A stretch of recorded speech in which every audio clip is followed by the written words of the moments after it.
Hello friends, all in one corner या चॅनलमध्ये तुमचं मनापासून स्वागत आहे.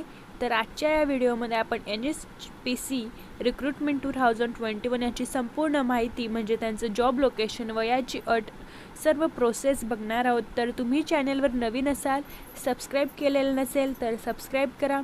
चला तर मग आपण व्हिडिओला सुरुवात करूया. आजच्या व्हिडिओचा विषय आहे NHPC national hydro electric power corporation लिमिटेडमध्ये 173 जागांसाठी भरती.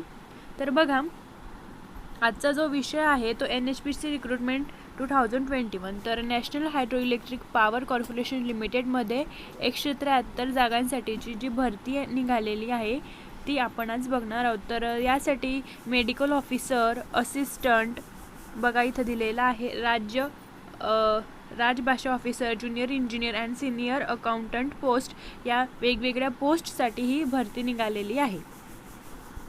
तर तुम्हाला दिसत असेल पदाचे नाव व तपशील इथे दिलेला आहे की इथे पदाचे नाव आणि ते पदसंख्या किती आहे टोटल ते दिलेलं आहे. तर बघा, पहिलं पद क्रमांक आहे सिनियर मेडिकल ऑफिसर आणि याची टोटल पदसंख्या आहे 13 म्हणजे टोटल वॅकन्सीज 13. त्यानंतर पद क्रमांक 2 आहे असिस्टंट राजभाषा ऑफिसर, यासाठी 7 वॅकन्सीज आहे. त्यानंतर तिसरे पद आहे ज्युनियर इंजिनियर सिव्हिल, त्यासाठी 68 वॅकन्सीज आहे. त्यानंतर चौथा आहे ज्युनियर इंजिनियर इलेक्ट्रिकल, त्यासाठी सुद्धा 34 वॅकन्सीज आहे. त्यानंतर पाचवा आहे ज्युनियर इंजिनियर मेकॅनिकलसाठी 31 पदसंख्या आहेत. त्यानंतर 6th आहे सिनियर अकाउंटंट, यासाठी 20 वॅकन्सीज आहे.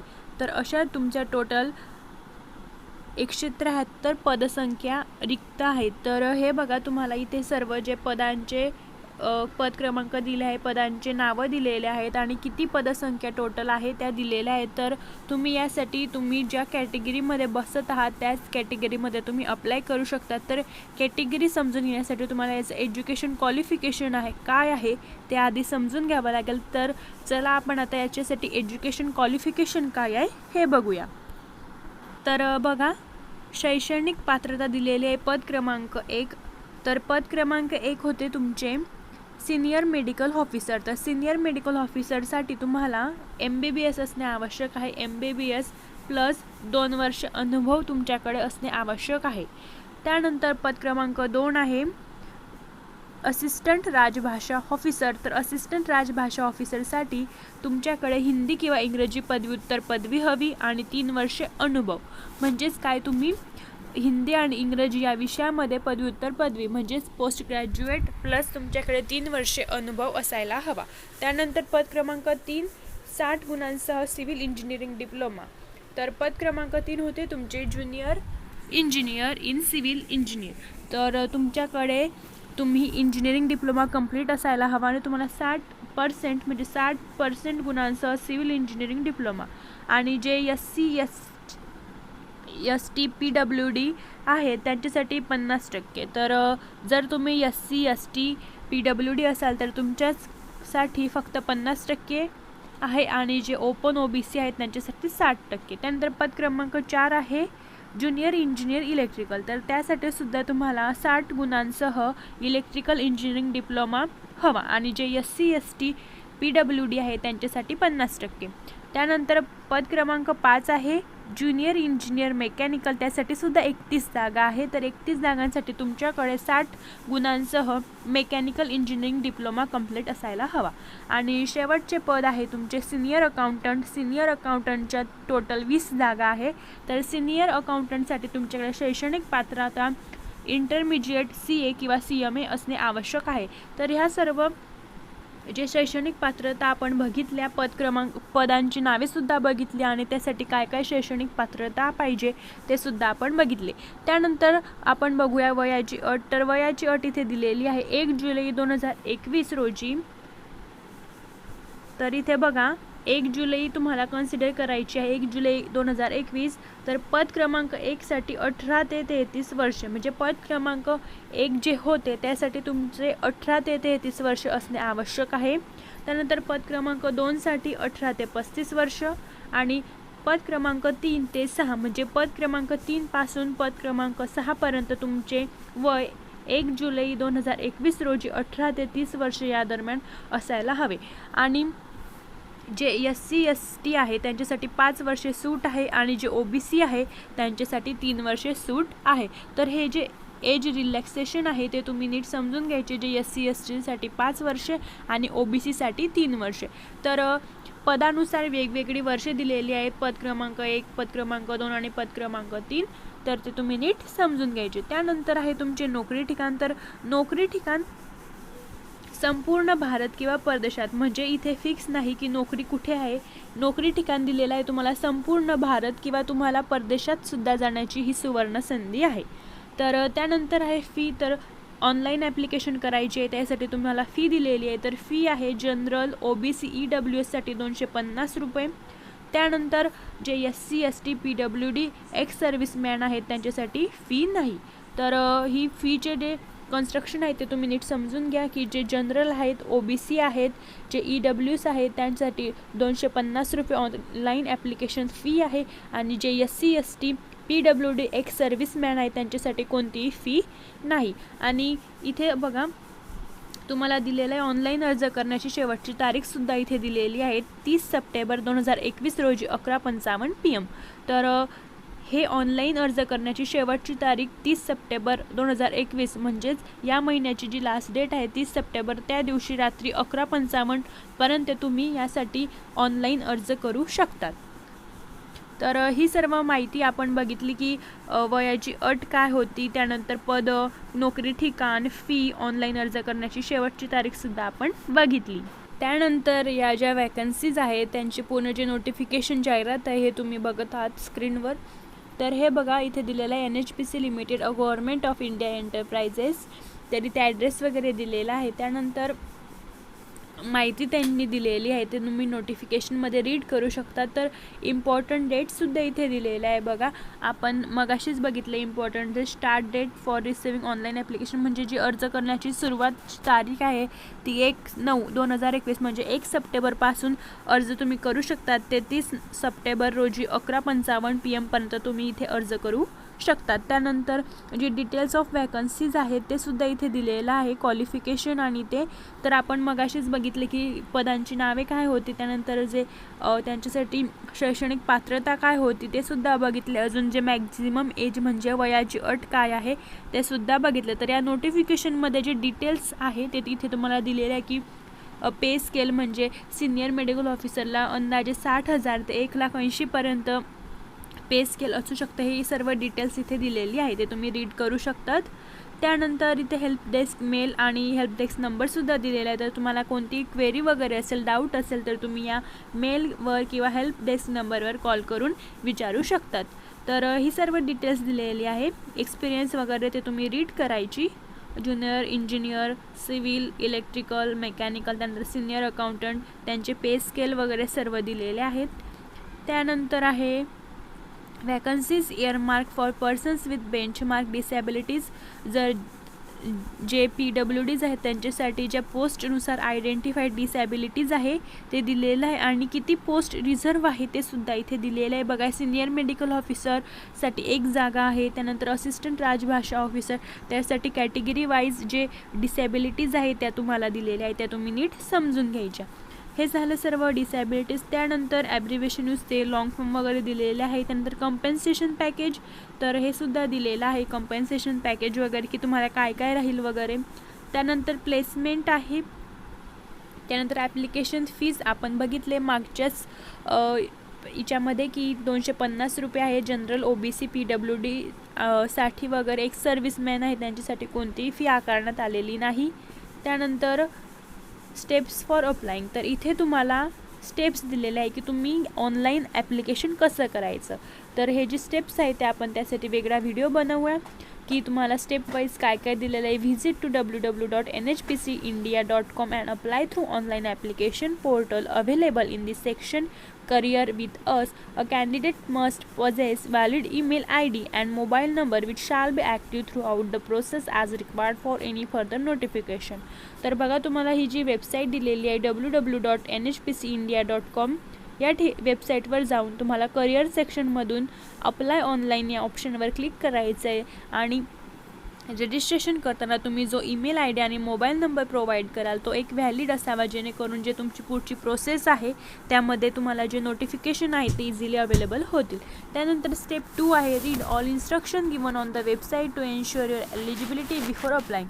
बघा, तुम्ही अप्लाय करण्यापूर्वी जे हे नोटिफिकेशन किंवा वेबसाईटवरील जे इन्स्ट्रक्शन्स आहेत ते संपूर्ण इन्स्ट्रक्शन्स रीड करा की तुम्ही त्यासाठी इलिजिबल आहे किंवा नाही.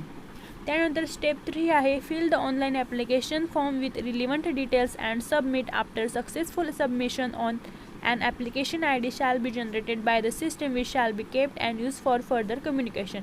बघा, तुम्ही ऑनलाईन ॲप्लिकेशन फॉर्म जे डिटेल्स आहे त्या डिटेल्स नीट भरून सबमिट करायचं. त्यानंतर सक्सेसफुल सबमिशन झाल्यानंतर तुम्हाला एक ॲप्लिकेशन आय डी मिळेल.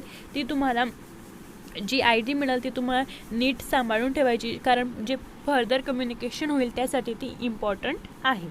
त्यानंतर स्टेप 4 आहे scan copies of the following document should be kept ready by the candidate before applying online registration for attachment. तर बघा, तुम्ही ऑनलाईन अप्लाय कराल तेव्हा तुमच्याकडे जे डॉक्युमेंट्स असणे आवश्यक आहे ते खाली दिलेले आहेत की कोणकोणते डॉक्युमेंट्स तुम्हाला आवश्यक आहे. बघा, हे दिलेले हे 4. तर matriculation or secondary school certificate as proof of date of birth. तर तुमच्याकडे 10वीचे किंवा जे मार्क सर्टिफिकेट असते ज्यावर आपली बर्थ डेट असते ते प्रूफ डेट ऑफ बर्थ या प्रूफसाठी असणे आवश्यक आहे. त्यानंतर complete set of marksheet certificates in support of qualification, आणि तुमचे पूर्ण जे मार्कशीटचा कंप्लीट सेट आहे तो सुद्धा असणे आवश्यक आहे. कास्ट सर्टिफिकेट तो सुद्धा असणे आवश्यक आहे.